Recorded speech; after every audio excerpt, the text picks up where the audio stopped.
Hi hello నమస్తే welcome to sauce review. నేను శివ. మంచు ఫ్యామిలీలో మంచు విష్ణు గురించి మనం ప్రత్యేకంగా చెప్పాల్సిన పని లేదనమాట. సో ఫస్ట్లో మొదటి నుంచి మనం కానీ తీసుకున్నట్లయితే ఢీ టైంలో అతను చేసినటువంటి సినిమా ఏ లెవెల్లో హిట్ అని మనకు తెలియదు కాదు. అండ్ దాని తర్వాత ఎన్ని సినిమాలు చేసినప్పటికీ హిట్ని అయితే అందుకోలేకపోయారు. అండ్ దాని తర్వాత వచ్చినటువంటి దేనికైనా రెడీ సినిమాతో కాస్త జనాల్లోకి వచ్చారు. దాని తర్వాత ఫ్యామిలీ మొత్తం కూడాను పాండవులు తుమ్మిదా తీసి ఒక మంచి బ్లాక్ బస్టర్ హిట్ని అయితే కొట్టారు. బట్ ఎప్పటి నుంచో మంచు విష్ణుకి డ్రీమ్ ప్రాజెక్ట్ అనేటువంటి కన్నప్ప సినిమా తీయాలనేసి చాలా కాలంగా ప్రయత్నిస్తున్నారు. అండ్ రీసెంట్ టైమ్స్లో మనం కానీ చూసుకున్నట్లయితే ఆయన అనుకున్నటువంటి డ్రీమ్ ప్రాజెక్ట్ కళ అయితే నెరవేరిందనమాట.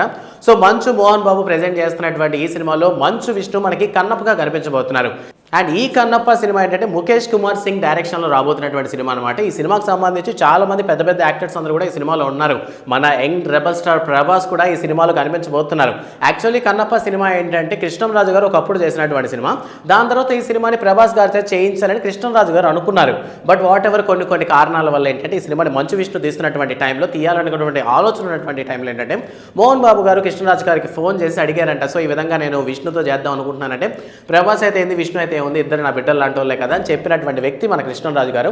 సో మొత్తానికి ఈ సినిమాలో స్టార్టింగ్ టైంలో మనం చూసుకున్నట్లయితే మహాశివుడి క్యారెక్టర్లో మనకి ప్రభాస్ కనిపిస్తారు అనుకున్నాం. బట్ దాని తర్వాత ఏంటంటే ఆ క్యారెక్టర్ కన్నా కూడా ఇంకో క్యారెక్టర్ నాకు బాగా నచ్చిందని చెప్పడంతో నీకు నచ్చినటువంటి క్యారెక్టర్ చేయి, బట్ ఈ సినిమాలో నటించని మంచు విష్ణుని అడగడంతో మొత్తానికి ప్రభాస్ కూడా ఈ సినిమాలో మనకు కనిపించబోతున్నారు. ఇంతో పాటు మలయాళం యాక్టర్స్ అయినటువంటి మోహన్ లాల్ కూడా మనకి ఈ సినిమాలో కనిపించబోతున్నారు. ఇంకా చాలా మంది పెద్ద పెద్ద యాక్టర్స్ అయితే ఈ సినిమాలో ఇంక్లూడ్ అయి ఉన్నారు. సో మొత్తానికి ఈ సినిమాకి సంబంధించినటువంటి అతిపెద్ద యాక్టర్ ఈ సినిమాలో స్టార్ట్ కాబోతున్నారు అనమాట. అండ్ ఈ సినిమాలో మంచు విష్ణు కొడుకు అయినటువంటి అవ్రామ్ కూడా నటించబోతున్నాడు అనేటటువంటి మాటలు అయితే బాగా వినిపిస్తున్నాయి అనమాట. సో మొత్తానికి ఈ సినిమాలో 3 తరాలు కనిపించబోతున్నాయి. మనకి ఎలాగైతే మనం సినిమాలో అక్కినేని కుటుంబం అంతా కనిపించిందో లైక్ ఈ సినిమాలో కూడాను అదే విధంగా మంచు ఫ్యామిలీకి సంబంధించిన వాళ్ళందరూ కూడా ఈ సినిమాలో ఇంక్లూడ్ అయి ఉన్నారు అనేటువంటి టాక్ అయితే వస్తుంది. సో మొత్తానికి ఈ సినిమాలో మంచు మోహన్ బాబు, మంచు విష్ణు అండ్ అలానే మంచు అవ్రామ్ కూడా కనిపించబోతున్నాడు.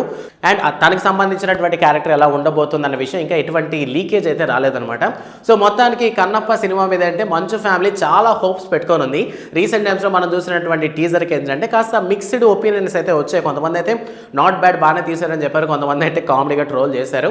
సో మనకు తెలియదు కదా, మంచు ఫ్యామిలీని మనం మొదటి నుంచి ట్రోల్ చేసుకుంటూనే వస్తున్నాం అనమాట. Because of their behaviour, not in ఎవరు క్రియేట్ చేసినైతే ఏం కాదు, వాళ్ళ మాటల వల్లే అటువంటి ఒక ట్రోల్కి అయితే గురయ్యారనమాట. సో మొత్తానికి వాట్ ఎవర్ కన్నప్ప సినిమాకి సంబంధించినటువంటి అయితే చాలా అప్డేట్స్ ఈ మధ్యకాలంలో మంచు విష్ణున్న రిలీజ్ చేద్దామని ట్రై చేస్తున్నా సరే పెద్దగా ఎవరు పట్టించుకోవట్లేదు అనమాట. సో మొత్తానికి ఈ సినిమాలో అవ్రామ్ని ఇంట్రడ్యూస్ ఆలోచనలో ఉన్నారనమాట మంచు ఫ్యామిలీ అంతా. సో ఇంకొన్ని అప్డేట్స్ ద్వారా మరి ఎటువంటి క్యారెక్టర్ చేయబోతున్నారు, మనకి శాకుంతలం సినిమాలో అల్లు అర్హ కనిపించినట్టు మేబీ అటువంటి ఒక క్యారెక్టర్లో కనిపించబోతున్నారా, లేదా ఇంకేనా కొత్త క్యారెక్టర్ నేను ఇంక్లూడ్ చేయబోతున్న విషయం మనకైతే ఇంకా తెలియాల్సి ఉంది. సో ఈ కన్నప్ప సినిమా మీద మీ ఒపీనియన్ ఏంటి, అండ్ రిలీజ్ అయినటువంటి టీజర్ మీద మీ అభిప్రాయం ఏంటన్న విషయాన్ని కామెంట్ సెక్షన్లో మాతో పంచుకోండి. అండ్ పాన్ ఇండియా సినిమాస్ ఈ మధ్య చాలానే రిలీజ్ అవబోతున్నాయి కదా ఈ 2024లో.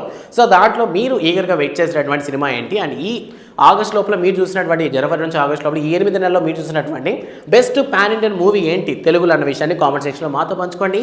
అండ్ మరిన్ని మూవీ అప్డేట్స్ కోసం సాస్ టీవీని సబ్స్క్రైబ్ చేసుకోండి. Thanks for watching.